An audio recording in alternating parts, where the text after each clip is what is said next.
नमस्कार दोस्तों, मैं हूं शिव शंकर। आप देख रहे हैं हमारा चैनल सीजन इलेक्ट्रिकल। दोस्तों आज का वीडियो में मैं आप लोग को जो हमारा एयर कंडीशनर होता है, इस गर्मी में आप लोग जो एयर कंडीशनर यूज कर रहे हैं, तो एयर कंडीशनर यूज करने से क्या होता है दोस्तों, आपको आराम तो मिल रहा है, लेकिन क्या होता है दोस्तों, उसमें हमारा जो इलेक्ट्रिसिटी बिल है वो हमारा बढ़ जाता है। कुछ टिप्स बताऊंगा जिसमें क्या होगा, आप एसी भी चला सकते हैं और आपका जो इलेक्ट्रिसिटी बिल है वो थोड़ा कम होगा। तो आप लोग वीडियो लास्ट तक जरूर देखिए। तो लास्ट में मैं आप लोग को वेरी इंपॉर्टेंट एक पॉइंट बताऊंगा। जैसे कि सबसे एक नंबर जो हमारा पॉइंट होता है, जैसे कि हम लोग कोई घर पे एंट्री हुआ है, तो आप लोग देखा होगा जाके हम लोग क्या करते हैं, जो हमारा एसी होता है, एसी का पावर सप्लाई हम लोग ऑन कर देता हूं। तो ऑन करने के बाद हम लोग क्या करते हैं, गलती क्या करता हूं, तुरंत हम लोग क्या करता हूं, वो जो हमारे पास रिमोट रहता है, रिमोट को हम लोग क्या, घर का जो टेम्परेचर है उसको जल्दी कम करने का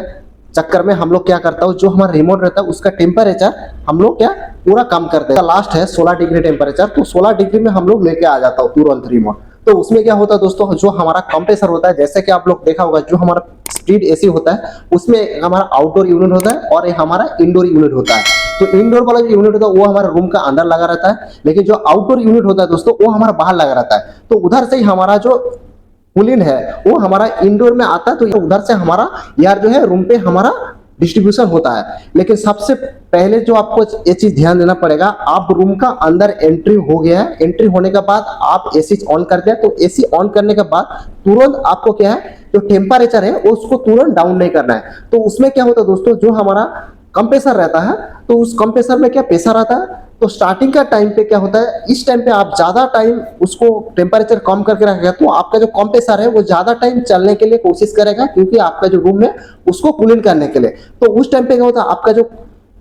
इलेक्ट्रिसिटी बिल है, उस टाइम पे आपका इलेक्ट्रिसिटी बिल ज्यादा खर्चा होने का चांस रहता है। ये आपका पहले नंबर पॉइंट हो गया। उसका बाद दोस्तों आपको सेकंड क्या चीज ध्यान देना पड़ेगा, कभी भी आप रूम पे एसी लगा रहे हैं परचेस करके नया वाला, तो आपको क्या चीज ध्यान देना पड़ेगा, अभी गर्मी का टाइम पे ज्यादा एसी हमारा एयर कंडीशनर जो है वो बेच रहा है रूम पे लगाने के लिए। तो आप लोग देखा हो, जो हमारा एसी होता है वो हमारा 1 टन होता है, 1.5 टन होता है, 2 टन होता है, इस तरीके से हमारा एसी मार्केट में मिलेगा। तो दोस्तों 1 टन 1.5 टन ये इसीलिए क्यों डिवाइड किया, ये तो एक ही बना सकता था 5 टन, लेकिन ऐसा नहीं है। जो हमारा रूम रहता है, रूम का हिसाब से, मतलब रूम आपका 12 फीट बाई 10 फीट इस तरीके से रूम होगा, रूम का मेजरमेंट लेके जाएगा दुकान पे, तो आपको मतलब अच्छा, मतलब आपको रूम का हिसाब से कितना टन का आपका एसी का जरूरत है उसका हिसाब करके आपको एसी प्रोवाइड किया जाएगा। लेकिन आप क्या करेगा, आपका रूम बड़ा है, उसमें आपको 1.5 टन वाला एसी चाहिए, लेकिन आप उसमें 1 टन वाला एसी लगा दिया। दोस्तों उसमें आपको दिक्कत क्या होगा, जब आपका रूम है,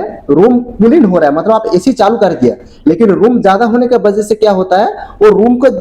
ठंडा नहीं कर पा रहा है वो 1 टन वाला एसी, क्योंकि उसमें आपको 1.5 टन वाला एसी का जरूरत होता है। तो उस टाइम पे क्या होता है, आपका जो कंप्रेसर है एसी का, जो आपका आउटडोर में रहता है, वो बार बार चालू बंद होता है, क्योंकि उसको ज्यादा टाइम चलना पड़ता है। तो उसमें क्या होता है, कंप्रेसर आपका ज्यादा जितना टाइम चलेगा तो उसमें आपका पावर कंज्यूमशन ज्यादा होगा, मतलब आपका इलेक्ट्रिसिटी बिल ज्यादा आएगा। तो दोस्तों कभी भी आप एसी परचेस करने के लिए जा रहे हैं, तो ये चीज आपको ध्यान देना पड़ेगा, आपका रूम कितना बाई कितना है वो आप मेजरमेंट करके सही तरीके से लेके जाएगा, तो रूम का हिसाब से ही आपको एसी मिलेगा, जो कि आपका 1 टन हो सकता है, 2 टन हो सकता है। तो इस तरीके से आप ध्यान देके एसी परचेस करेगा तो आपका इलेक्ट्रिसिटी बिल दोस्तों कम होगा। उसके बाद तीसरा नंबर जो हमारा पॉइंट आता है,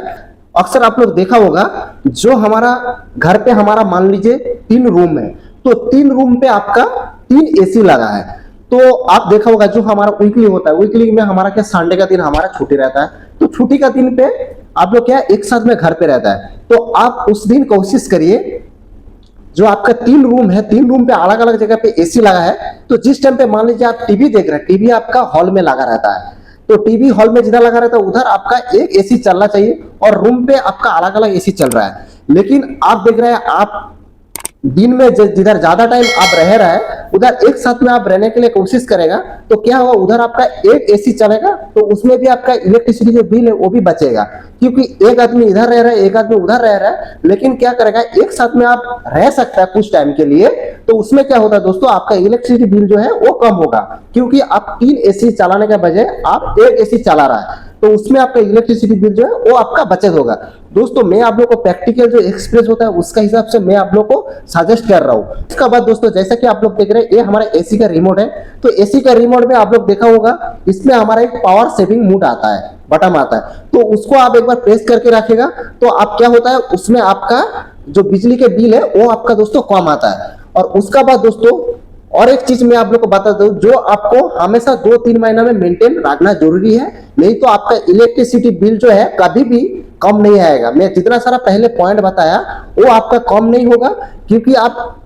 एसी जो हो एयर कंडीशनर है, एयर कंडीशनर को आपको मेंटेनेंस करना सबसे बड़ी बात होता है। क्योंकि आप एसी नया लगा दिए तो ठीक है, लेकिन वो एसी आपका पुराना हो गया तो उसमें आपका इलेक्ट्रिसिटी बिल जो है ज्यादा आने का चांस रहता है। तो दोस्तों आप टाइम पे टाइम एसी को सर्विसिंग करिए, जो कि आपका 2 महीना 1 महीना इस तरीके से आपका एसी जो रनिंग होता है उसका कंडीशन के हिसाब से आपको एसी जो है उसको सर्विसिंग करना पड़ेगा। उसमें आपका इंडोर आता है, आउटडोर आता है। आउटडोर में जो आपका फैन रहता है उसमें आपका डस्ट बढ़ जाता है, उसका वजह से क्या होता है, हमारा जो मोटर रहता है उसमें लोड बढ़ जाता है। लोड बढ़ने का वजह से क्या होता है, हमारा करंट एम्पेयर ज्यादा लेता है, तो उसमें हमारा बिजली का बजट जो होता है, बिजली हमारा खर्चा ज्यादा होता है। ये चीज भी आपको ध्यान रखना पड़ेगा। और जो आपका कंप्रेसर होता है, कंप्रेसर भी आपको मेंटेनेंस करना पड़ेगा। और दोस्तों आपका जो इंडोर वाला